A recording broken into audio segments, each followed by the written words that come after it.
നമ്മുടെ ക്വില്ലിനെ കടത്തിക്കൊണ്ടുപോകാൻ വേണ്ടിയിട്ട് യാണ്ടു ഭൂമിയിലേക്ക് വരാണ്. പക്ഷെ ക്വില്ലിന് പകരം അബദ്ധവശ പുള്ളി എത്തിയത് വക്കാണ്ടയിലാണ്.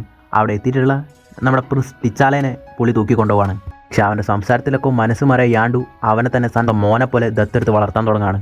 അകലെ ഗാലക്സിക്സ് ഒക്കെ ചുറ്റിക്കാണിച്ചിട്ട് സ്വന്തം മകനെ പോലെ തന്നെ എന്തിനധികം താനോസിനെ തന്നെ പറഞ്ഞ് തിരുത്തി നല്ലവനാക്കാൻ മാത്രം ഒരുത്തനായിട്ട് നമ്മുടെ ടിച്ചാല വളരുകയാണ്. അങ്ങനെ താനോസിനെ ഇപ്പോൾ തിരുത്തി നല്ലവനായിരിക്കുകയാണ്. അങ്ങനെ ഇവരെല്ലാവരും ഒരു സ്ഥലത്ത് പാർട്ടി ചെയ്തുകൊണ്ടിരിക്കുകയാണ്. അപ്പോഴാണ് വില്ലനായിട്ട് നമ്മുടെ കളക്ടർ എൻട്രി ആവുന്നത്. ഇപ്പോൾ കളക്ടറുടെ കയ്യിലാണ് എംബസ് ഓഫ് ജെനിസിസ് എന്ന് പറഞ്ഞിട്ടുള്ള ഒരു സാധനം ഉള്ളത്. അതെന്താണെന്ന് വെച്ച് കഴിഞ്ഞാൽ ജയന്റ് സ്ലെയറിൽ വരുന്ന സീഡ്സ് പോലത്തെയാണ്. 2-3 ഇട്ടാൽ മതി, ഒരു പ്ലാനറ്റ് തന്നെ അത് നശിപ്പിക്കും. അങ്ങനെ അതെടുക്കാൻ വേണ്ടിയിട്ട് ഇവർ കൂട്ടായിട്ട് കാൽപ്പാണ്. പക്ഷേ MCUള്ള പോലെ ഒരു പൊട്ടനല്ല ഈ വാട്ടിഫിലെ കളക്ടർ.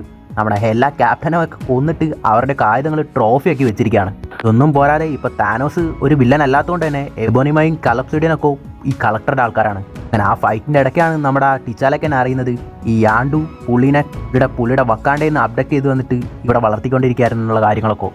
അങ്ങനെ താൻ എവിടുന്നാണ് വന്നിരിക്കുന്നതെന്നുള്ള സത്യമൊക്കെ മനസ്സിലാക്കിയിട്ട് വീണ്ടും അച്ഛനെ കാണണമെന്നുള്ള ആഗ്രഹം കൊണ്ട് തന്നെ ആ ഒരു മൊത്തം ഗാർഡിയൻസ് ടീമും തന്നെ ആ കളക്ടറെ എടുത്ത് ഫൈറ്റ് ചെയ്ത് രക്ഷപ്പെടാൻ വേണ്ടി നോക്കുകയാണ്.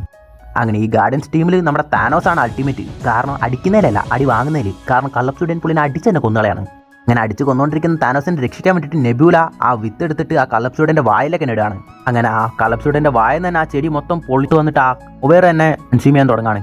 അതേസമയം കളക്ടറിനെ കൈനാന്ന് പറയുന്ന വേറൊരു വില്ലനെ ഏൽപ്പിച്ചിട്ട് നമ്മുടെ ടിച്ചാലയ്ക്ക് കൊണ്ടു അവിടുന്ന് പോവാണ്. പക്ഷേ താനോസ് മരിച്ചിട്ടുണ്ടായില്ല, അടി വാങ്ങി മാത്രമേ ഉണ്ടായിരുന്നുള്ളൂ. അങ്ങനെ ഇവർ ഗാർഡിയൻസ് ടീം മൊത്തം നമ്മുടെ ടിച്ചാല പുള്ളി ജനിച്ചിട്ടുള്ള പുള്ളിയുടെ വക്കാണ്ട നാട്ടിലേക്ക് അച്ഛനെ കാണാൻ വന്നിരിക്കുകയാണ്. അങ്ങനെ എല്ലാം ഹാപ്പി എൻഡിങ് ആണെന്ന് വിചാരിച്ചുകൊണ്ടിരിക്കുമ്പോൾ തന്നെയാണ് റിയൽ ആയിട്ടുള്ള തൻ്റെ മകനെ തപ്പിയിട്ട് യാണ്ടുവിനെ പണ്ടേ അയച്ചിട്ടുണ്ടായിരുന്ന ഈഗോ പുള്ളിയുടെ മകൻ ക്വില്ലിനെ തപ്പി ഭൂമിയിലേക്ക് എത്തുന്നത്. ഇതാണ് വാട്ട് ഇഫ് സീസൺ 1 എപ്പിസോഡ് 2ൻ്റെ കഥ.